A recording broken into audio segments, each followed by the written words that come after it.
It is time for another great production value, amazing quality unboxing video. And today I will be unboxing the board game Heroes of Might and Magic 3. This is based on a late 90s computer game, a turn-based strategy game where you can build up your city, hire monsters, go on quests, defeat the other players, etc. It is a fantastic strategy game, and it holds a special place in my heart because me and my dad used to do some hot seat action where we'd just sit side by side at the same computer. My brother and my sisters would be involved as well every now and then, but it was strategy games with my dad, so I was really excited to back this game when it came out. And let's take a look at what comes in the box. I forget what the pledge level I got was. It was like Archon Pledge or Grail Pledge or something. I don't know, some fantastical name. But as usual, I'm going to have to do this one-handed. So, pause. Alright, inside that box were two other boxes. Just take a quick spin of these, because these are going to be recycled once I open them up. We'll start with this one, and it has the core game, the tower expansion, Azure Stretch Goals 1, and Azure Stretch Goals 2. Alright.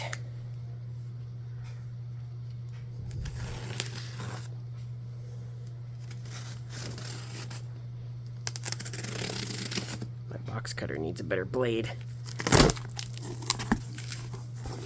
Ooh. Random white sheet of paper. Got Here's Might and Magic 3, the board game, Astrologer's Answer. Must be frequently asked questions.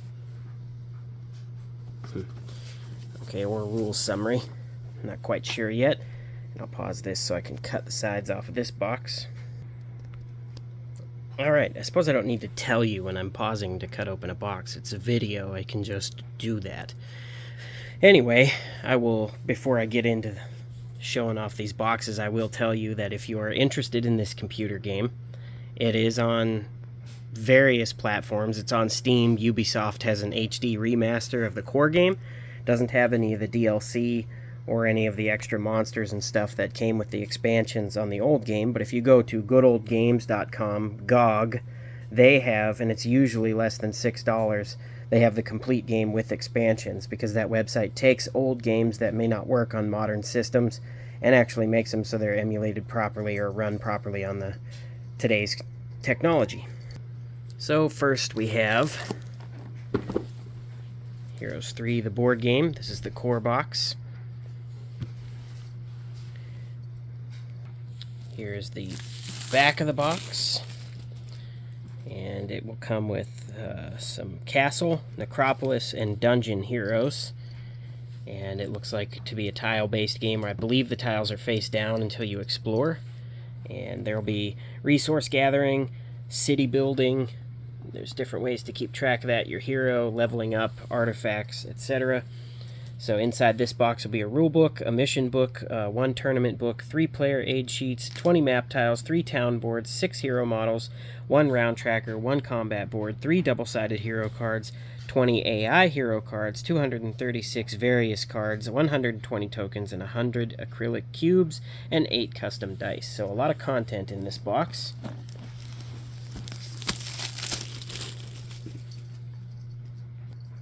Not that I'm going to open each and every box in this video, but we'll take a look inside.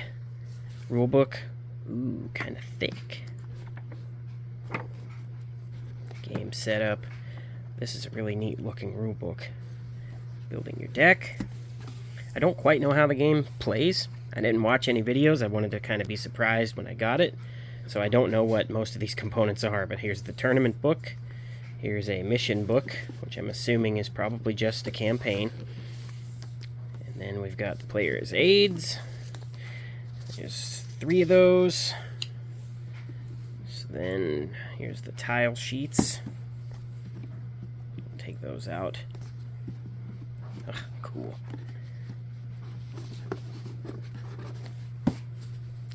This looks like Battlefield I'm guessing. Which I did get. I think I got an expansion that actually makes a hex-based battlefield, because it looks like you can play primarily with cards. The heroes are miniatures, but I also think that cards represent a lot of the units and stuff, and there is an option to go fully miniaturized. But I think that's a battlefield. I'm not 100% sure. It's got stats and stuff explaining battles, so that's what I would think it is. But let's take a look at these heroes. Oh, maybe, if I can get them out. There's dice. What in the world? Oh, there's like a weird protective thing. Interesting. Okay. Acrylic cubes. Cards. Looks like monsters or creatures. Ooh, I like that there's looks to be spots for everything to be in its place when you open the game, which I like that. I like when storage is optimized, because a lot of the times when you open these, getting stuff back in seems to be impossible. But here we got some heroes. I think Dungeon was purple. That's cool.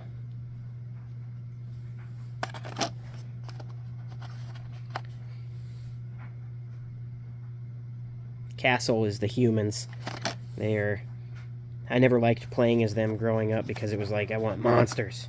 And a griffin and an angel are not enough monsters for me, so I would often play as Necropolis or Rampart, Tower, the ones that had more fantastical creatures. But the humans, they're cheap, and you can get a lot of them. And if you get the hero in the video game, if you get the hero Sir Moloch and give him the Boots of Speed and give him Town Portal as a spell at its highest level, there's nowhere on the map that you pretty much can't get to in one turn with him. Give him a stack of Archangels, yeah, you're good to go. Sir Moloch is an excellent hero in the video game. Sad that he didn't make the board game, but hopefully they expand this game. Put the player aid sheets back. Looks like these are the, let's take a look at these. So here's the cities and the upgrades that you can put there to hire new creatures or upgrade your creatures and change them into a stronger version of the creature, which is another big part of the video game.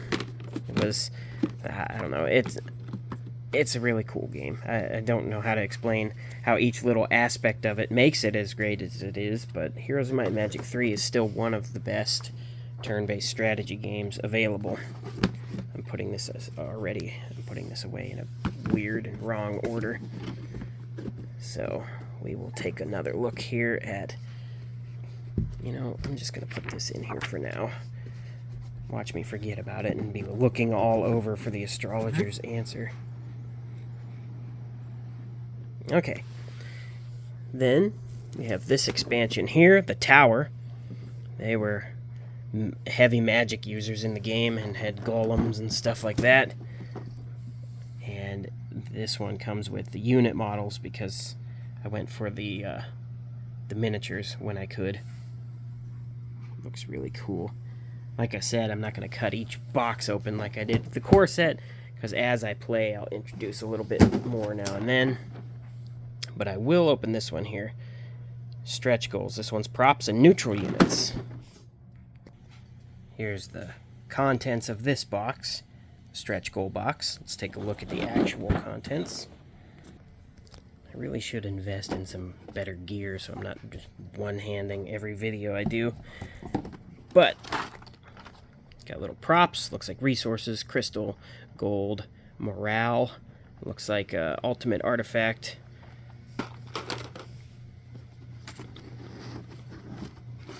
Little plastic tokens. Troll.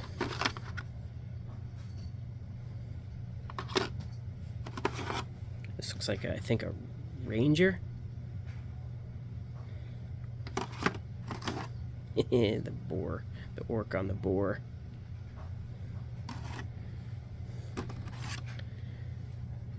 Which dragon is this? I'm not sure off the top of my head. I'm gonna guess the crystal dragon or the rust dragon. This one's the rust dragon, I believe. Nope. Man, I'm all wrong. Or was that one the azure dragon? I don't know. Here's 3 dragons. Watch me be completely wrong on all of them. In fact, I'm curious enough that I'm gonna take a look.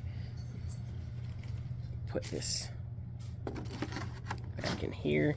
You can see the little castles to represent your base. How incorrect was I on the dragons? No, it does not say. But I think that's rust, crystal, and azure. But I don't know. Not that important. Or that might not have been them at all. And they're in this box. No, this is dungeon and necropolis units.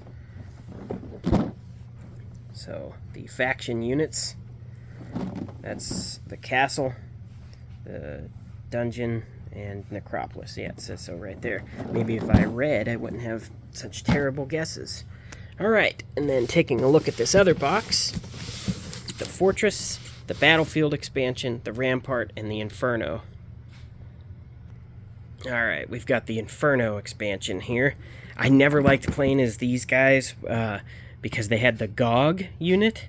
That was their ranged unit, but when you upgraded him, he would hurt his own team with his explosion. So it was I never upgraded the GOG. I always left him as a GOG and not a Magog because I didn't like hurting my own units. Rampart expansion. Got this.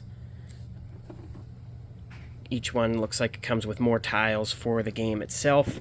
Forgot to flip this one over. Volcanic. Okay. And we've got the battlefield expansion, which I believe switches it from just the cards to an actual, hex-based battlefield with your miniatures. And then the fortress expansion. This team had a cool, I liked their ultimate monster, but it just never seemed as great as the other team's ultimate monsters. These units are also really expensive, and the swamp terrain was never fun to walk in. But I did use them a lot, though, because, like I said, I liked the monsters. But here is, I believe, the Grail Pledge of the Heroes of Might and Magic 3 board game. I can't wait to have buddies over and share this game with them. I think it's going to be a blast. And hopefully they're interested enough in the board game that I can convince them to get the video game. Because just because it is an older game does not mean it is still not a great time.